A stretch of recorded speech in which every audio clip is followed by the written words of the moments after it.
son inesperadas, llegan a veces en el mejor momento de la vida, nos desestabilizan, hace que nuestro piso pueda quebrarse y nos sentimos hundidos en la vida.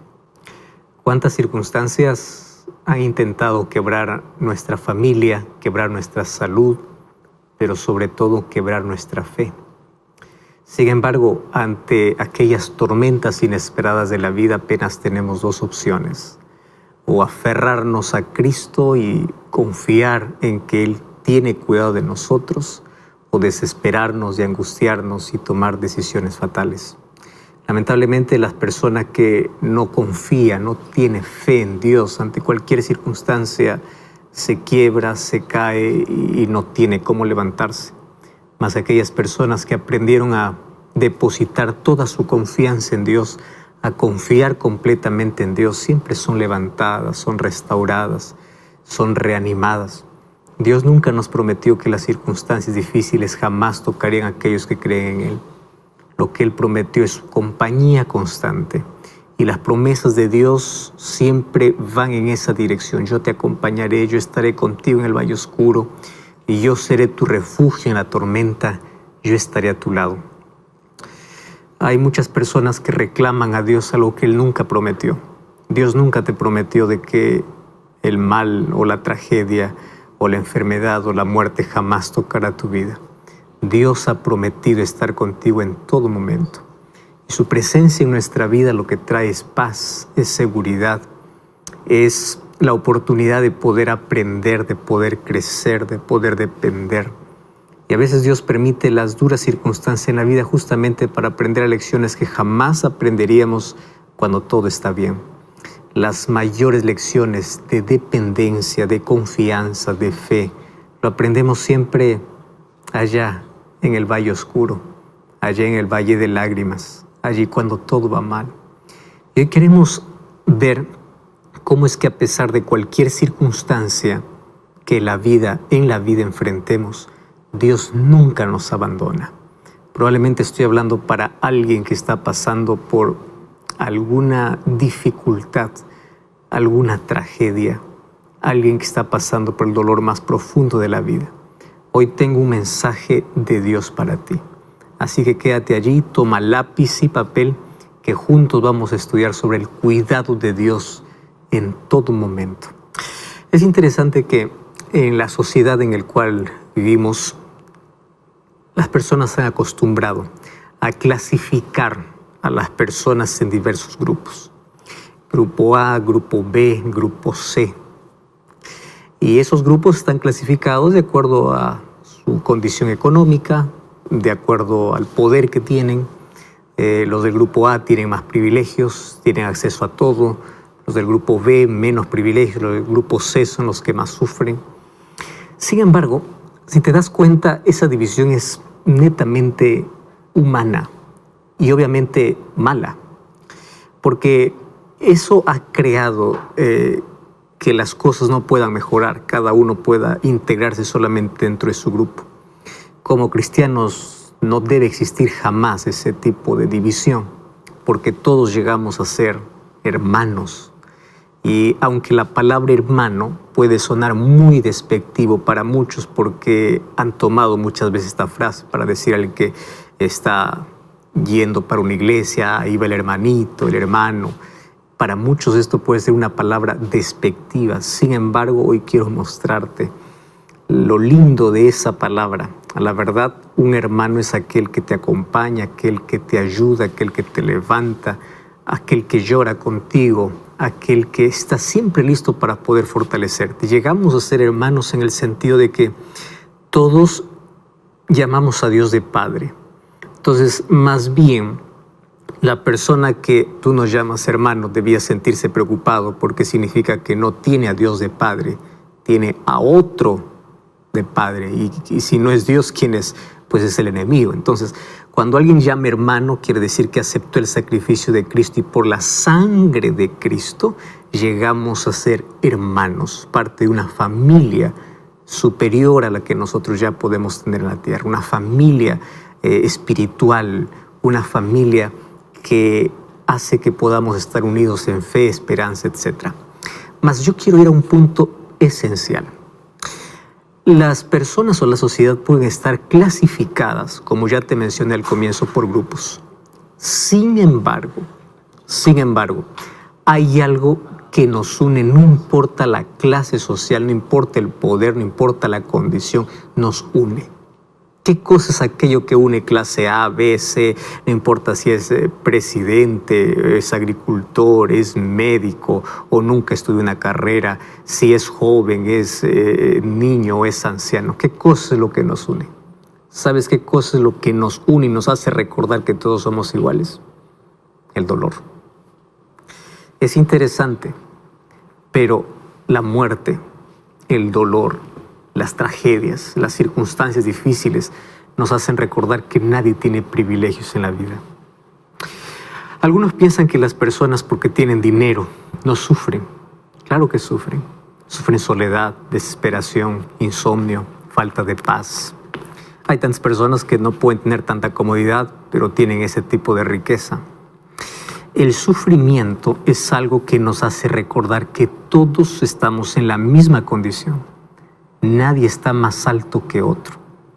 El sufrimiento nos hace recordar que todos somos frágiles, que todos nos quebramos, de que el dinero no puede solucionar todo, que el poder no puede solucionar todo, de que en esta vida, seas creyente o seas ateo, vas a pasar por la misma circunstancia.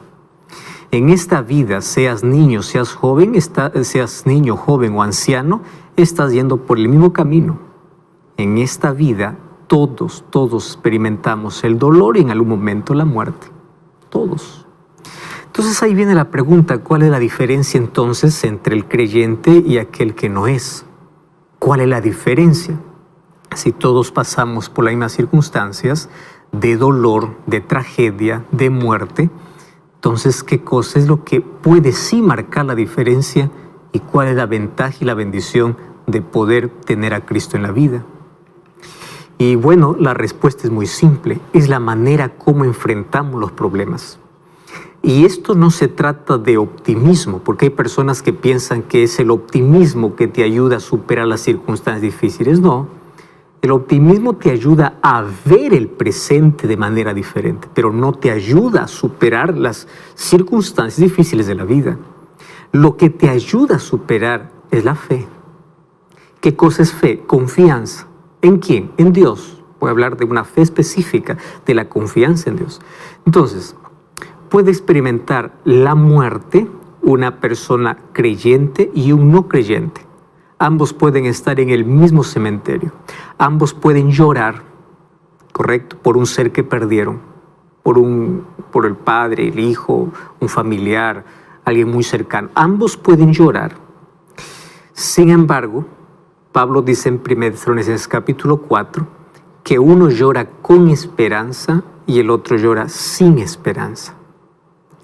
1 Tesalonicenses 4:13 dice, no lloren como aquellos que no tienen esperanza. Entonces, enfrentan la misma circunstancia, pero cada uno de manera diferente. ¿Qué cosa es llorar con esperanza? Llorar sabiendo que aquel que está descendiendo a la sepultura, creyendo en las promesas de Dios, un día va a resucitar. Esa tumba se va a abrir. No todo está perdido. La muerte es apenas una pausa, no es un punto final. Y esa alegría del reencuentro, donde la fe está colocada en que Cristo pronto volverá, hace que nuestras lágrimas en el dolor puedan convertirse en esperanza. Y esto podemos trasladarlo a toda circunstancia de la vida, a cualquier circunstancia, desempleo, tragedia, muerte, dolor, enfermedad. La diferencia es abismal. Tú puedes tener paz en medio de cualquier circunstancia difícil porque es Cristo quien te da. Las promesas de Dios nos consuelan, nos fortalecen. Entonces, podemos estar divididos socialmente por clases y categorías, pero si algo que nos une a todos, no importa religión, edad, no importa posición social, no importa qué clase seas, es el dolor. El dolor nos hace hermanos, nos recuerda que todos somos iguales, que somos frágiles. Pero la fe nos recuerda que podemos enfrentar de manera diferente. Y hoy quiero hablarte porque muchas personas frente a las dificultades y adversidades de la vida piensan que Dios se olvidó. ¿Ya te ha pasado eso? Vamos hoy a analizar una historia interesante en el Antiguo Testamento. Y vamos al libro de 1 Reyes capítulo 17, versículo 1 en adelante. Toma tu Biblia allí. 1 Reyes capítulo 17, versículo 1 en adelante. Esta es la historia de uno de los mayores profetas que encuentro en el Antiguo Testamento. El versículo 1 comienza diciendo así: Entonces Elías Tisbita, que era de los moradores de Galaad, dijo a Acab: Vive Jehová Dios de Israel, en cuya presencia estoy, que no habrá lluvia ni rocío en estos años, sino por mi palabra. Y vino la palabra de Jehová a él diciendo: Aparte de aquí, vuelve al oriente, escóndete en el arroyo de Querib, que está frente al Jordán. Beberás del arroyo, y yo he mandado a los cuervos que te den allí de comer. Y él fue e hizo conforme a la palabra de Jehová. Pues se fue, vivió junto al arroyo de Querib, que está frente al Jordán. Y los cuervos le traían pan y carne por la mañana, pan y carne por la tarde, y bebía del arroyo. Pero pasados algunos días, el arroyo se secó, porque no había llovido sobre la tierra. Entonces, aquí la historia continúa. Sin embargo, quiero detenerme aquí en algunos puntos importantes. ¿Sabes que el pueblo de Israel había pasado por tantas circunstancias difíciles ya en la vida? Los días más oscuros que vivía Israel eran los días de apostasía. ¿Qué cosa era apostasía? Apostasía era apartarse del camino de la verdad, renunciar a su fe, correr tras la idolatría, darle espalda a Dios. Entonces, ¿qué sucede cuando el ser humano da la espalda a Dios? Rechaza sus bendiciones, rechaza la protección que Dios le da. Y el ser humano voluntariamente se cruza aquel cerco de protección. Entonces, no es que Dios lo abandona. El ser humano, al abandonar a Dios, también se expone literalmente a un dolor provocado, una consecuencia. Tú ya viste que los mayores dolores de la vida tienen que ver como resultado de nuestras elecciones. Son consecuencias ¿de qué? De nuestras propias decisiones. Entonces, Dios también retira su protección aun cuando Él continúa amando. Él nunca deja de amar, pero el ser humano voluntariamente sale de su protección. ¿Y qué cosa es lo que enfrenta el ser humano? Calamidad, tristeza, dolor. Bueno, entonces en esta oportunidad la apostasía trajo una calamidad. ¿Cuál era la calamidad? No había lluvia. Todas las fuentes se secaron. Toda la tierra verde se transformó en desierto. Y recordemos que el pueblo de Israel era un pueblo agricultor. Ellos en sí dependían de la lluvia para poder vivir. Un agricultor puede entender perfectamente esta historia, o mejor, puede entenderlo mejor. Cuando la lluvia cesa la esperanza de poder tener un buen año. Porque de eso depende, de que todo puede estar verde, todo pueda brotar. Ahora, si en el campo falta allí aquello que se siembra, la ciudad perece, la ciudad muere de hambre. Entonces, hasta ahora nosotros todavía dependemos de ello. Y dependemos, por más de que haya tecnología, por más de que haya tanto aumento tecnológico y científico en todo este tiempo, la lluvia es esencial. Entonces, una de las maneras como Dios hacía entender de que ellos necesitaban volver era simplemente cerrando las fuentes de los cielos para que no haya lluvia. Porque ¿sabes qué es interesante? El ser humano aprende las mayores lecciones de la vida no cuando tiene lluvia, sino cuando tiene sequía. Los discípulos entendían las mayores lecciones de Jesús no cuando estaban en la orilla, lo entendían cuando estaban mar adentro. Jesús a veces explicaba qué es fe en la orilla y no entendían. ¿Sabes dónde lo entendían? En medio de la tormenta. Los seres humanos somos así. Cuando las cosas van bien, nos olvidamos hasta de agradecer y pensamos de que todo lo que tenemos es por derecho y no por gracia. Entonces, la única manera de hacer reaccionar a un pueblo rebelde y apóstata es darle alguna evidencia que trajo como consecuencia su desobediencia. Entonces ahí aparece el profeta Elías.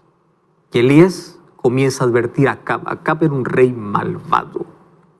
Y es más, le advierte de la calamidad y le dice la causa. Van a sufrir porque ustedes han apostatado. Ustedes se han rebelado abiertamente contra Dios. Bueno, después de esa advertencia, Dios le dice a Elías, anda al desierto. ¿A dónde? Anda junto al arroyo de Kerit. Y allí yo te alimentaré. Y es interesante. Cuando Dios sustenta al ser humano, Él no depende de lo natural. Él usa lo sobrenatural. ¿Tú ya te imaginaste cuervos viniendo allí a dónde está Elías? Trayendo pan para comer. Y él tenía agua. Entonces, si él tenía pan, la pregunta es ¿de dónde traían ese pan? Es una respuesta que lo sabremos directamente en el cielo. Aquí solamente podemos suponer, la Biblia no dice eso. Traían pan. ¿Quién hacía ese pan? Si todo estaba en sequía.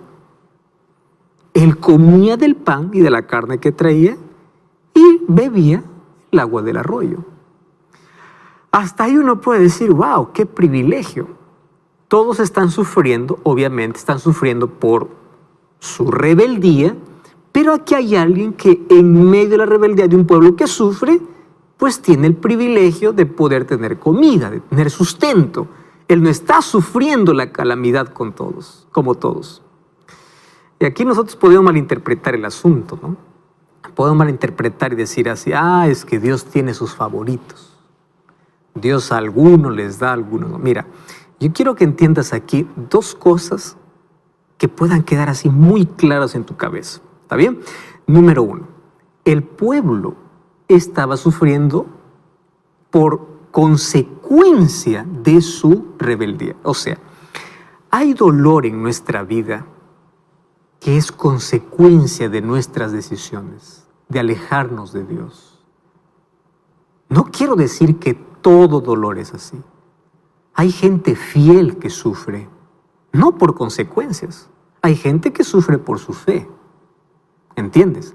No significa que todo el que sufre, sufre porque pecó o sufre porque es rebelde. Entonces quítate de tu cabeza, me está yendo mal, es porque estoy pagando. No, tú no estás pagando. Tú lo que necesitas es reflexionar. ¿Hay cosas que tengo que cambiar? Sí, muy bien. Es el momento para cambiar. Perdiste la salud. ¿Qué hábitos tienes que dejar? ¿Qué hábitos tienes que a partir de ahora construir? ¿Qué alimentos tienes que abandonar? Estás perdiendo la familia. ¿Qué necesitas cambiar de tu carácter? Estás perdiendo. Entonces, es momento de reflexionar. Entonces, ¿el dolor que yo tengo es consecuencia de mis decisiones? Es la primera pregunta. Muy bien. Pero a veces no es consecuencia. Hablemos de una pandemia que afecta a todos. Hablemos de una tragedia que es inesperada, de un accidente que no sabemos explicar. Tú no tienes nada que ver. En absoluto, no es consecuencia directa de tu desobediencia, es consecuencia simplemente del pecado, ¿correcto? Ahora, Dios te puede librar de una situación, claro, pero no siempre va a ser así. Porque ahora vamos a ver que incluso, aunque Dios le libró de esa consecuencia a Elías, no fue para siempre así. Él también pasó por otro tipo de sufrimiento, porque mientras estemos en este mundo, vamos a sufrir. Eso quiero que esté claro en ti. No hay preferidos. La promesa de Dios es para todos. Es verdad que a veces Dios libra en ciertas circunstancias de un dolor que puede venir como consecuencia. Algunos los protege, correcto. Pero no significa que Dios lo va a librar de todo mal y de todo peligro. Mira, Elías fue llevado por el arroyo de Kerit. Como era un hombre de campo, él no sufría nada en absoluto, ¿verdad? Ahí estaba en ese ambiente natural, a la ribera de un arroyo. Y allí aquel ruido, tú has escuchado aquel ruido que ocasiona el agua, ¿verdad? Tú alguna vez estuviste al lado de una ribera o allí ese sonido arrullador del agua. Ese era su compañero en la soledad. Ese arroyo le hablaba de vida, porque mientras había agua había vida, y eso producía gratitud en el corazón, porque sabía que Dios lo estaba cuidando. Dios le había librado de un mal. La pregunta es, ¿va a ser así siempre? Espera, vamos a ver allí. Entonces, cuando él bebía del agua de ese riachuelo, él no solamente estaba bebiendo, él bebía de la fe, de la convicción de que Dios estaba al control, de que Dios lo había guiado ahí, de que Dios estaba cuidando de él. Hasta ahí está todo bien. Pero, existe un día que es diferente a todos. Aún para los hijos fieles de Dios. Aún para aquellos que no sufren consecuencias por su rebeldía, también el mal llega.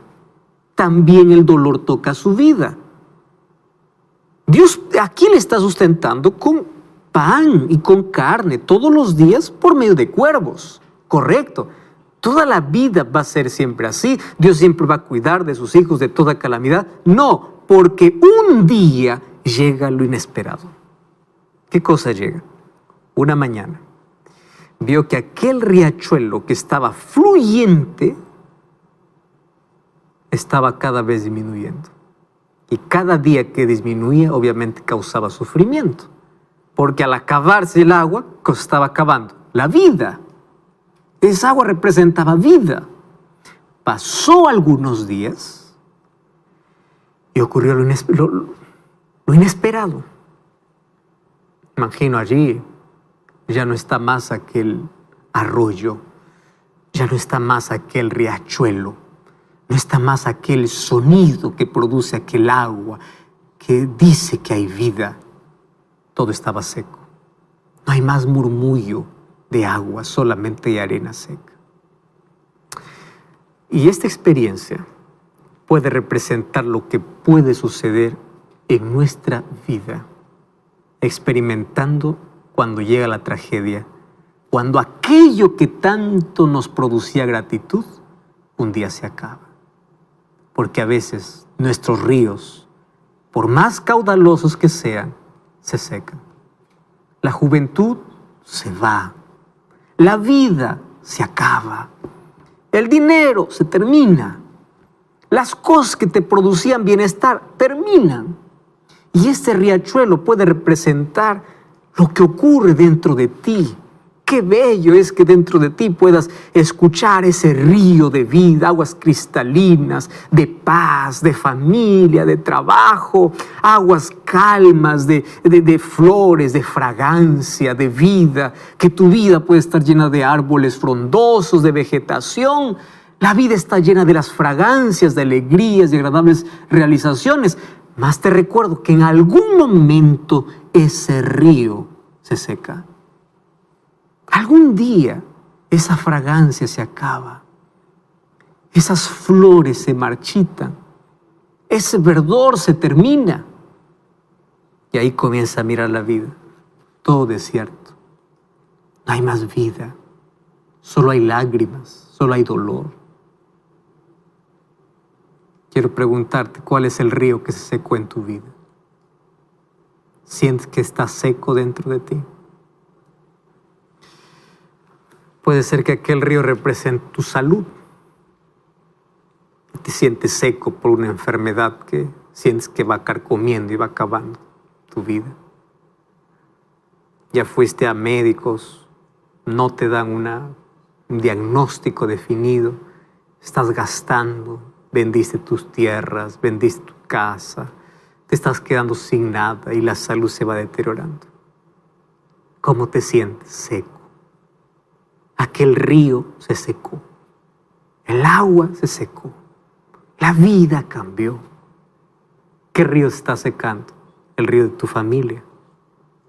Está secándose por malos entendidos, por problemas no resueltos. Se quebró la unidad. La alegría se apagó. ¿Por qué está secándose tu interior? Porque perdiste un ser querido. No logras superar. Perdiste a alguien que amabas mucho y no superas porque aún tienes aquel cuarto intacto y cada vez entras a aquel cuarto y lloras desesperadamente. ¿Qué cosa está secándose en tu vida? El río de tus sueños, de tus ilusiones que se secaron por frustraciones o por decepciones. Sabes que las diversas circunstancias de la vida hacen que nuestro río donde tenía abundancia de agua cristalina, se convierta en un lugar desértico, de dolor y de tristeza. Ahora, vamos aquí a analizar, porque esto no es un asunto profético, esto es un asunto histórico. Entonces vamos al punto. ¿Por qué el río se secó en el caso de Elías? Yo apenas aquí estoy haciendo alguna aplicación para la vida, pero históricamente, en el caso de Elías, el río no se secó porque Dios se había olvidado del profeta. Quiero que entiendas una cosa. Préstame atención aquí. El río no se secó porque Dios se había olvidado de Elías. Quiero que sepas que la enfermedad no llegó a tu vida porque Dios se olvidó de ti. La tragedia no llegó a tu vida porque Dios se descuidó de ti. No. El dolor no llega a la vida porque Dios se olvida. ¿Dios se había olvidado de Elías cuando el río se secó? No. Dios le seguía acompañando aún cuando el río estaba seco.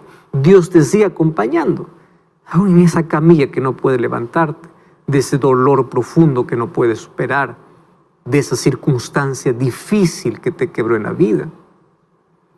Entonces, Dios no se olvidó de Elías, Dios no se olvida de ti, aun cuando tu río se seca. Quiero que sepas que tu río puede estar seco, tu interior puede estar seco, tu salud puede estar quebrada, y eso no significa que Dios se olvidó de ti.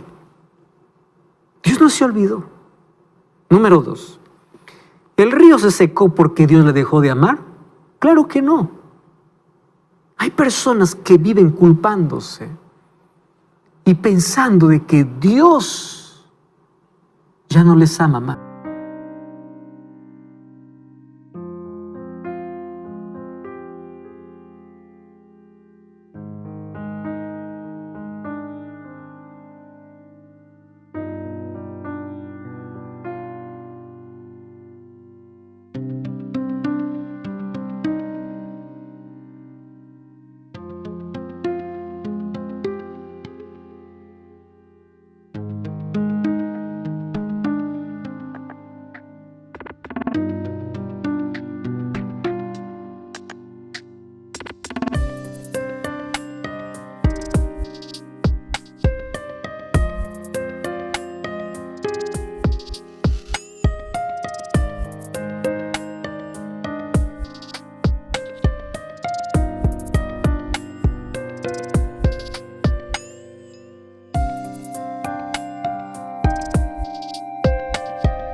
Y escuchan las voces donde Satanás usa a veces personas o a veces usa incluso nuestra conciencia para decir: tú ya no sirves para nada, tú ya cometiste tantos errores, Dios ya no te ama. Tú puedes estar hoy pagando una consecuencia de tu rebeldía, pero eso no significa que Dios dejó de amarte. Dios te ama. El río aquí no se secó porque Elías había cometido un pecado, no. Entiendes que hay circunstancias inesperadas que llegan a la vida aun cuando nosotros no tenemos nada que ver. Algunos sufren por consecuencia de sus elecciones, pero a veces nuestro río no se seca por algo que cometimos. Aquí la explicación es simple. Se secó porque no había lluvia. A veces hay circunstancias que a todos nos desfavorecen. Todos sufrimos, todos. Elías sufrió las consecuencias primarias por la rebeldía, por la apostasía de Israel, pero también una circunstancia o algo circunstancial en su vida. El río se secó. ¿Sabes qué? Mientras esté...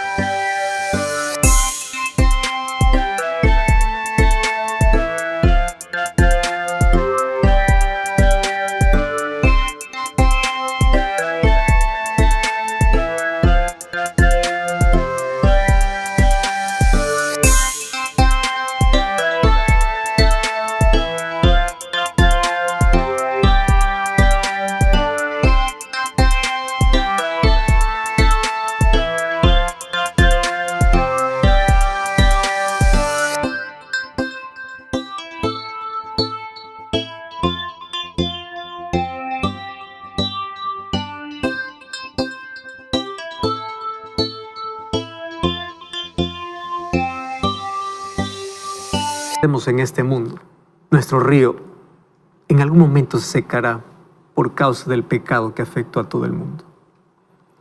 Entonces no busques respuestas para todo lo que te pasa en la vida. Hay gente que dice, yo quiero entender el porqué de cada cosa de la vida. Y quiero que entiendas que ni siempre entenderemos todo. Mira lo que dice Jesús en el libro de Juan capítulo 16, versículo 33. Juan capítulo 16, versículo 33 dice así: estas cosas os he hablado para que en mí tengáis paz. En el mundo tendréis aflicción, pero confía, yo he vencido al mundo. ¿Estás entendiendo aquí? Mientras estés en este mundo, aun cuando seas mi discípulo, aun cuando me sirvas, vas a tener aflicción. Pero no te olvides de algo. Yo siempre te daré paz. ¿Sabes qué diferente es la vida cuando enfrenta las peores